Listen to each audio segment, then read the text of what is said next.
আসসালামু আলাইকুম। প্রিয় দর্শক, একটা বাক্য বলি, আপনারা এটা বহুবার শুনেছেন। কার মুখে সবচেয়ে বেশি শুনেছেন? বাক্যটা হলো যে জীবনে আমার কিছু চাওয়া পাওয়ার নেই, অথবা আমার ব্যক্তিগত চাওয়া পাওয়ার কিছুই নেই। এই কথাটা সবচেয়ে বেশি গত 15-20 বছরে আপনারা কার মুখে শুনেছেন? এই বাক্যটা সবচেয়ে বেশি উচ্চারিত হয়েছে এই দেশের সাবেক প্রধানমন্ত্রী শেখ হাসিনার কণ্ঠে। উনি প্রায়ই বলতেন, সুযোগ পেলেই বলতেন উনি নিঃস্ব, ওনার সব শেষ হয়ে গেছে, এই জীবনে ওনার চাওয়া পাওয়ার কিছুই নেই। আমি আপনাকে দু একটা নিউজের শিরোনামও দেখলাম এর মধ্যে। তো যে ভদ্রমহিলার কিছুই চাওয়ার নেই, আসলে কিন্তু থাকার কথাও না। আমি কথা না বললাম কেন?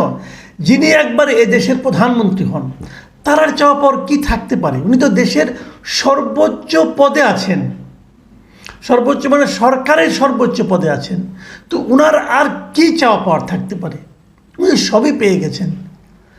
তারপরও চাওয়ার এবং পাওয়ার যা নেশা, অথবা মিথ্যা বলা যা স্বভাব, তার অনেক কিছুই কিন্তু বের হয়ে আসে। দেখা যায় যে ছোটোখাটো জিনিসও তিনি চান এবং কাঙালের মতো চান।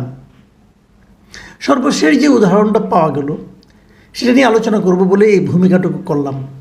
সেটা হলো, জানা গেছে, আজকে জানা গেল যে ঢাকার নিকটবর্তী যে পূর্বাচল নতুন শহর প্রকল্প আছে, সেই শহর প্রকল্পে শেখ হাসিনা এবং তার পরিবারের নামে 60 কাঠা প্লট আছে। রাজুকের কাছ থেকে ওনারা বরাদ্দ নিয়েছেন। উনি বরাদ্দ নিয়েছেন 10 কাঠা, ওনার পুত্র সজীব ওয়াজেদ জয় নিয়েছেন 10 কাঠা, ওনার কন্যা পুতুল নিয়েছেন 10 কাঠা, ওনার বোন শেখ রেহানা নিয়েছেন 10 কাঠা, শেখ রেহানার পুত্র ববি নিয়েছেন 10 কাঠা, রেহানার কন্যা টিউলিপ নিয়েছেন 10 কাঠা। এই সব মিলিয়ে 60 কাঠার একটা বিশাল প্লট। মানে এই 60 কাঠা প্লটকে আলাদা আলাদা করে বরাদ্দ নিয়েছেন, পুরোটাকে কিন্তু একসঙ্গে ঘিরে রাখা হয়েছে, প্রাচীর দিয়ে রাখা হয়েছে। সে প্রাচীর নির্মাণের কাজটা করেছে রাজুকেরই প্রকৌশলীরা। তারপর সেখানে আবার বিশাল মানে মানে একদম বড় বড় লোহার গেট বানানো হয়েছিল। 5ই আগস্টের পর জনগণ যখন ওর মধ্যে হামলে পড়েছে, তখন ওখানে প্রহরা ছিল যারা, তারা সব পালিয়েছে, জনগণের গেট পর্যন্ত খুঁড়ে নিয়ে চলে গেছে। এই হলো যার কোনো কিছু চাওয়া পাওয়ার নাই এই দুনিয়াতে, তার একটা পাওয়ার নমুনা। এবং এটা কিন্তু ওনাকে কেউ দেয়নি, উনি রীতিমতো আবেদন করে এই প্লটটা নিয়েছেন।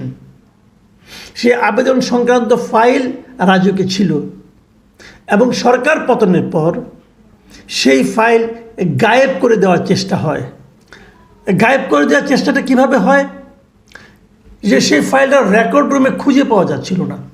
তখন রাজুকের কিছু লোকজন যে দাবি করে যে সেই ফাইলটা নাকি চেয়ারম্যান তার ড্রয়ারে রেখে দিয়েছে।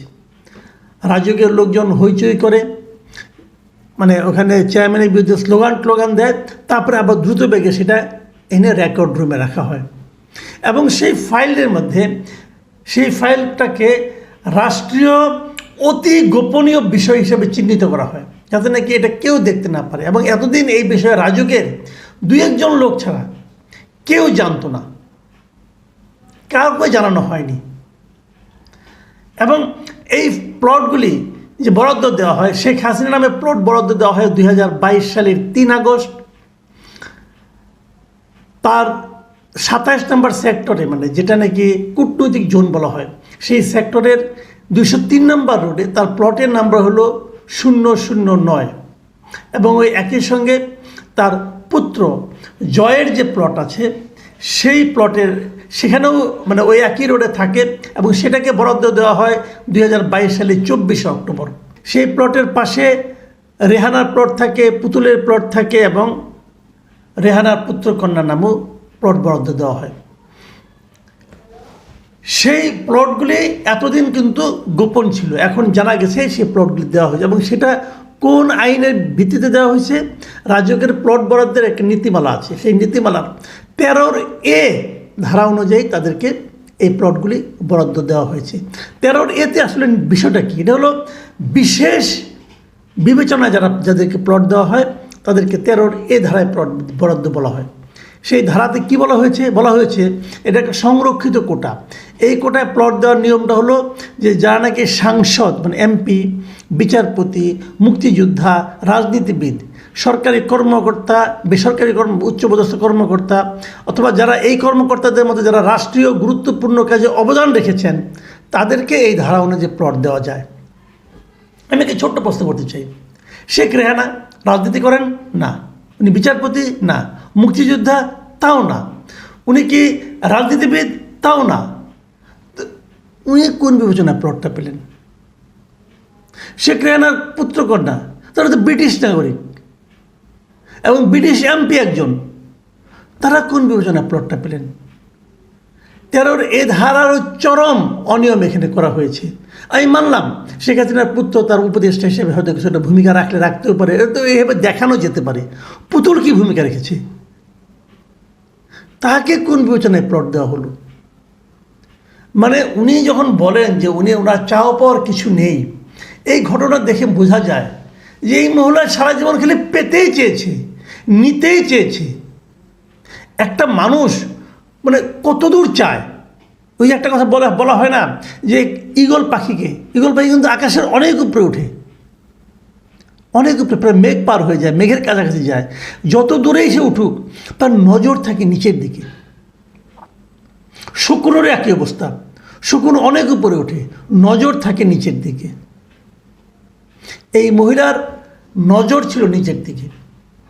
আপনারা মনে করতে পারবেন কিনা আমি জানি না, 2000 সালের দিকে যখন তার 96 ক্ষমতা এসেছিল, 2001 সালে যখন সে ক্ষমতা ছাড়লো আর কি, তার আগে সে কিন্তু এরকম একটা নজর দেখিয়েছিল। সে কী করেছিল? সে আইন করে গণভবন তার এবং শেখ রেহানার নামে লিখে নিয়েছিল, আইন করে। এইরকম লোভী। এবং পরে বিএনপি ক্ষমতায় এসে প্রথম যে কাজটা করেছিল সে আইনটা বাতিল করে দিয়েছিল। আমি এটাও বুঝি না এরা কেন এই কাজগুলি করে। তারা কি জানে না? তারা কি জানে না যে ক্ষমতা থেকে চলে যাওয়ার পর তারা এগুলি কিছুই রাখতে পারবে না? জানে তো, তারপরও কেন করে? আর তারও যে বড় কথা, উনি প্রধানমন্ত্রী হয়েছেন, ওনার কন্যা পুত্র তারা বিদেশে প্রচুর এখান থেকে এই দেশ থেকে লুটপাট করে টাকা বিদেশে নিয়ে গেছেন, টাকার কোনো অভাব নেই, হাজার হাজার কোটি টাকা তাদের মানে কুক্ষিগত হয়েছে বিভিন্ন পর্যায়ে বিভিন্ন প্রক্রিয়ায়। তারপরেও পূর্বাঞ্চলের মতো একটা জায়গায় ওনাকে প্লট দিতে হবে কেন? আমার বুঝে আসে না এটা। এটাকে নিছক লোভ ছাড়া আপনার কি বলবেন? এত বড় হয়েও যারা সামান্য প্লটের লোভ সংবরণ করতে না পারে তাদেরকে আপনি কার সঙ্গে তুলনা করবেন? আমি মনে করি এই সমস্ত অন্যায় কাজ যারা করেছে এই প্রত্যেকটা ঘটনাকে বিচারের আওতায় আনা উচিত। আমি মাঝখানে দেখলাম আমাদের প্রধান উপদেষ্টা বলেছেন, ভারতের একটা সংবাদ মাধ্যমকে ইন্টারভিউতে যে বলেছেন যে শেখ হাসিনাকে দেশে ফিরিয়ে এনে বিচারের মুখোমুখি করা হবে। আমি ওনার এই সিদ্ধান্তকে সাধুবাদ জানাচ্ছি। আমি মনে করি কোনো একজন ব্যক্তি মানে আপনার বিচারের বাইরে থাকতে পারে না। তার প্রত্যেকটা কাজকে জাজ করা উচিত, সে যেই হোক না কেন।